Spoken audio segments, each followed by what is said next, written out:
મોબાઈલનો નશો બાળકોમાં દિન પ્રતિદિન વધી રહ્યો છે ત્યારે બાળકો રમતા રમતા વિજ્ઞાન શીખે અને તેમનામાં રહેલી સાયન્સ પ્રત્યેની મૌલિકતા ખીલે તે માટે પાટનગરમાં સૌપ્રથમ વખત સાયન્સ પાર્ક સેક્ટર 23માં બનાવાયું છે।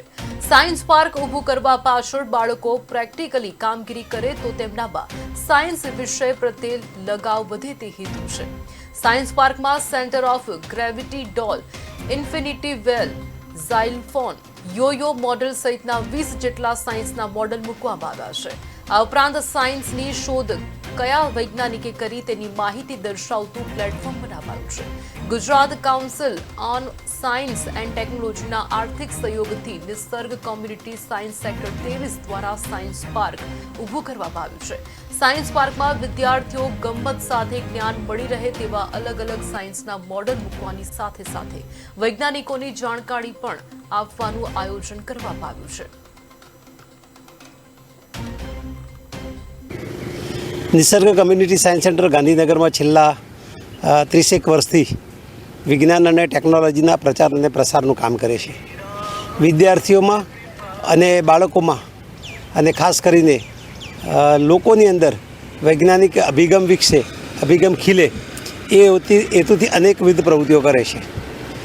ગાંધીનગરની અંદર આપણે બધા જાણીએ છીએ કે ઘણી બધી શાળાઓ, સંસ્થાઓ છે, એમાં બાળકો ભણે છે, પરંતુ આજકાલ પરીક્ષાલક્ષી વ્યવસ્થાના કારણે બાળકો વધારે પડતા પરીક્ષામાં શું પૂછાશે એના પર વધારે ધ્યાન આપે છે, જેના કારણે ગોખણપટ્ટીને એક પ્રોત્સાહન મળે છે।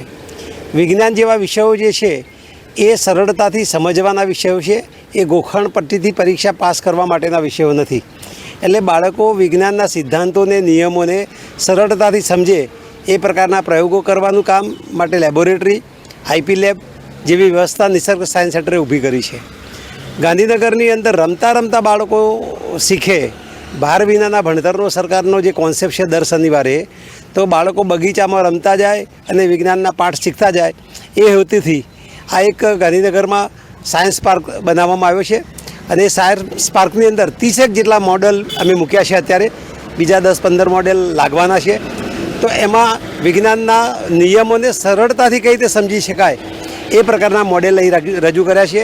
બાળક એની સાથે રમે અને એમાં શું વિજ્ઞાન છે અને એનો વ્યવહારમાં ક્યાં ઉપયોગ થાય છે એ સમજતો થાય, એ આ પાર્કનો